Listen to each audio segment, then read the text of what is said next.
Hi, I'm Alex Garbarino. I'm one of the second-year pulmonary critical care fellows here at UC, and I'm going to go over just ventilator bare bones basics with you guys. One of the best things about working here at the University of Cincinnati Medical Center is you have phenomenal respiratory therapists. So if you ever have a question about a vent or want to make a vent change, just go find an RT. They're going to be able to help you out. But there's a chance that in an extreme scenario, you guys might be asked to do something with the ventilator. So let's go over basic vent setup, how to make some adjustments, and look at the graphic interface on different models of vents that we use here at the University of Cincinnati. Okay, I'm here with the most common type of ventilator that we use here at UC. This is a Draeger ventilator. We have two different models of the Draeger, but the screens and the setup look exactly the same. So whatever I do on this model of the Draeger will work for you on the other one. Let's look at basic vent setup first. This ventilator, as you can see, is not on and not plugged into anything. Every ventilator that we use is going to plug in the exact same way. There are going to be three things you have to plug in. Power cables are pretty self-explanatory. There are also two sets of tubes that every ventilator is going to connect with, a green and a yellow. If you're like me and they're colorblind, they're also labeled air and oxygen. Green is oxygen, yellow is air. They're going to plug into corresponding jacks in the wall that are, again, also labeled for the visually impaired. 1 and 2. Once we've got everything plugged in, every vent's going to have a power button. Most of them will allow you to select either a current patient or a new patient. And we don't vent pediatric patients or neonates here, so you're pretty much always going to select new adult. This is an open standby mode. It's going to start alarming and ask the respiratory therapist to perform device and circuit checks and whatnot. Some of this is because the vent circuit is currently closed and it's not attached to any patients. You are able to do a couple of things from this mode, but the most important thing you're going to want to do is input your ventilation settings. I'm going to hit this silent button here just so it stops beeping at us. If the vent is alarming for any reason, you can push this button and it should hold the alarms for a certain amount of time.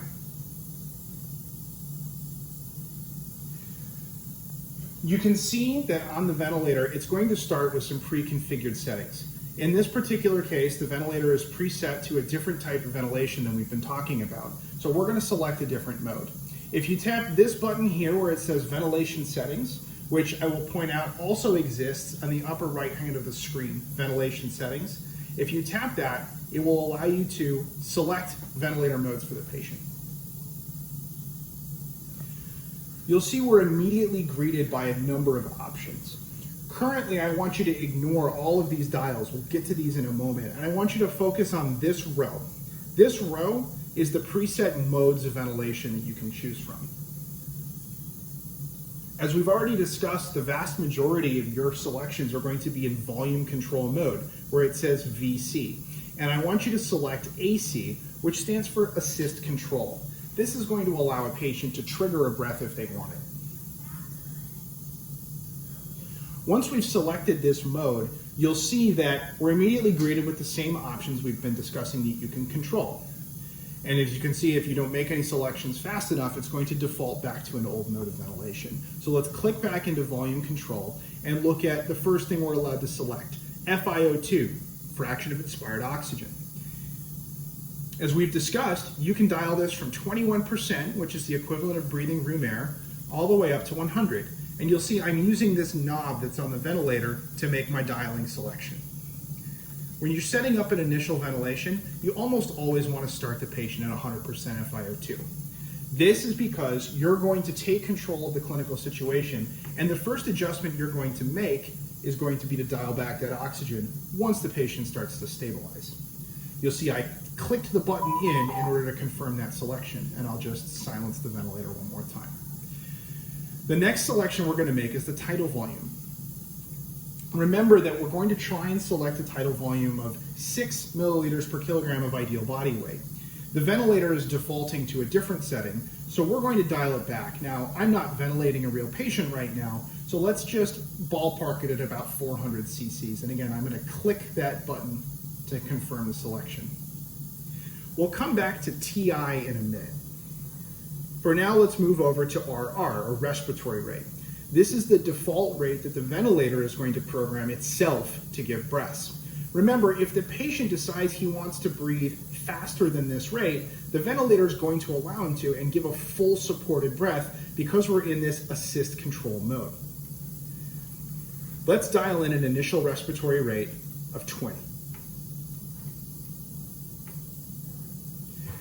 Last selection we're going to be making is the PEEP, that end expiratory pressure that helps us with oxygenation.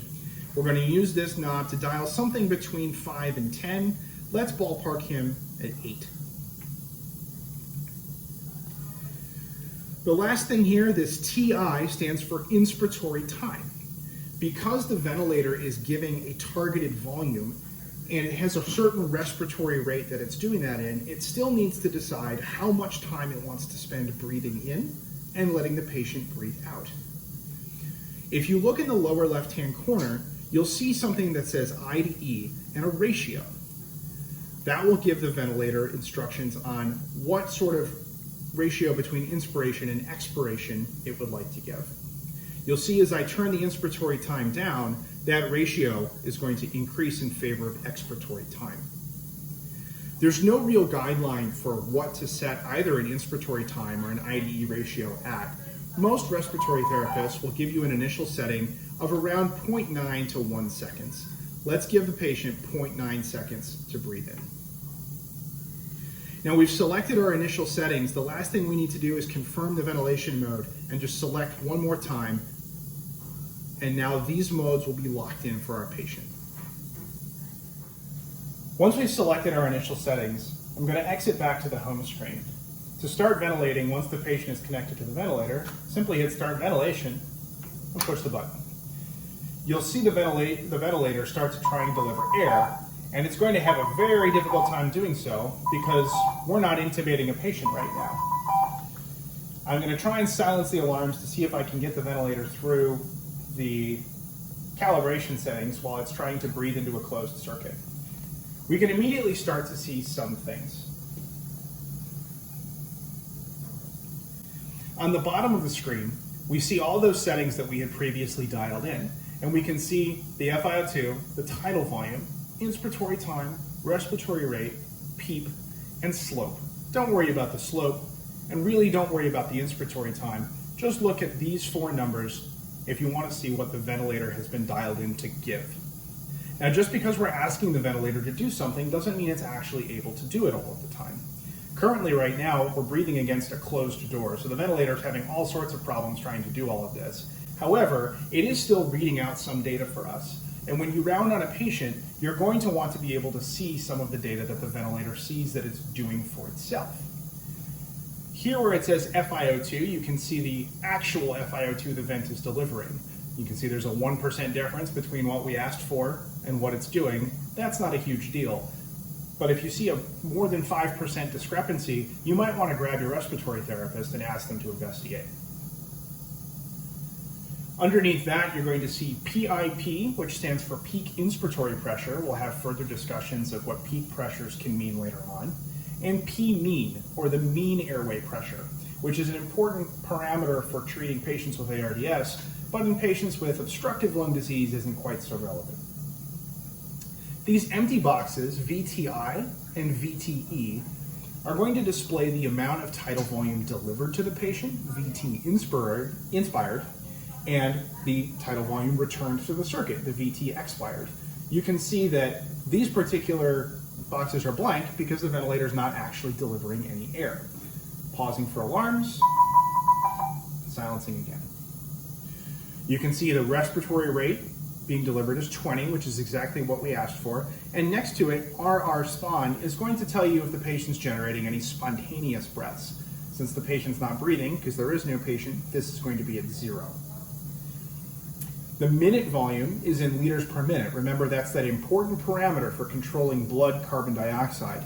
This is going to be calculated from the respiratory rate and the tidal volume, but since we have very little, if any, tidal volume, our minute volume is next to nothing. Don't worry about these bottom two boxes. This is compliance, which is not relevant for you guys, and RSB is not populating for several reasons. Again, it's not a box you should have to worry about. So again, at the bottom of the screen on a Draeger ventilator, you'll see all of the settings that you've programmed the ventilator to say. This is what you're telling the ventilator to do. On this right side of the screen, you're going to see some data that the ventilator is gathering on itself and what the ventilator is telling you that it's doing. We'll spend more time later on talking about these graphs in the middle, but I do want to just make sure you're aware that the P, the flow, and the volume scalars, pressure, flow, and volume over time. These are the way that the ventilator is, a different way that the ventilator is reporting out the pressure it's delivering, the flow that's going through the circuit, and the volume of air that's being delivered and returned.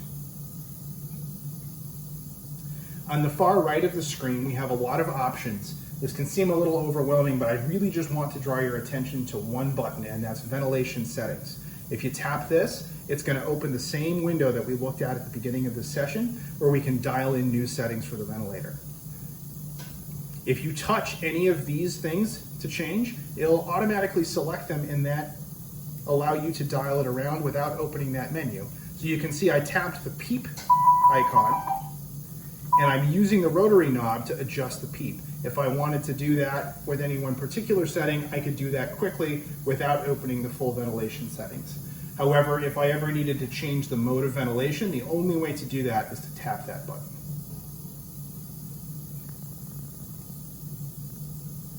A brief note on alarms. The ventilator is pre-programmed to have alarms when certain things get above or below a limit that it's dictating. I'm silencing all these alarms manually because otherwise we would be well off the grid. But you can see there's a minute ventilation alarm, there's an airway pressure alarm, a respiratory rate alarm, and a tidal volume alarm that if the numbers ever go higher, or in some cases lower, then the ventilator would alert you that something had been abnormal. You will notice that some of these values, a minute ventilation of 5, for example, which we consider almost normal in a human physiology, or a minute ventilation of 9.4, which is not even what most sick people require, are very narrow. And it's your respiratory therapist's job to set these alarms before you start ventilating a patient. It's helpful sometimes to discuss those particular alarms with your respiratory therapist depending on what's going on with the patient. But in general, if you hear a ventilator alarm going off, take a look and see what's going on. A few other buttons might be worth knowing. O2 suction is something that your nurse is going to touch often. Anytime that somebody is manipulating the patient, giving them a bath, suctioning the ET tube, they're going to tap this button and then click the knob. That's going to automatically dial the FiO2 to 100% no matter what it's been set to. Obviously, if you're already set to 100%, nothing's going to change. And this will last for roughly 2 or 3 minutes. The inspiratory hold button allows the ventilator to hold the air after an inspiration. It's going to push air into the patient, and then it's going to hold the air within that patient. We use this to measure a particular pressure called a plateau pressure. Without getting too far into the weeds on what that means, if you ever needed to check a plateau pressure, you would tap this inspiratory hold button. And again, it's a manual inspiratory hold, so you leave your finger on the screen and just let go. Most ventilators don't need anything more than that to calculate that particular pressure that we were just talking about. On the flip side of the coin, the expiratory hold button will also manually stop the ventilator from delivering a breath and hold the patient in the expiratory phase. This helps us measure things like intrinsic PEEP to a circuit, which again is not something you have to worry about right this second. But if you ever wanted to check it, that's how you would do so. When in doubt, if you need to check one of those pressures and you're not sure how, ask your respiratory therapist. Odds are they either know how to check or have already checked it and can just tell you what it is.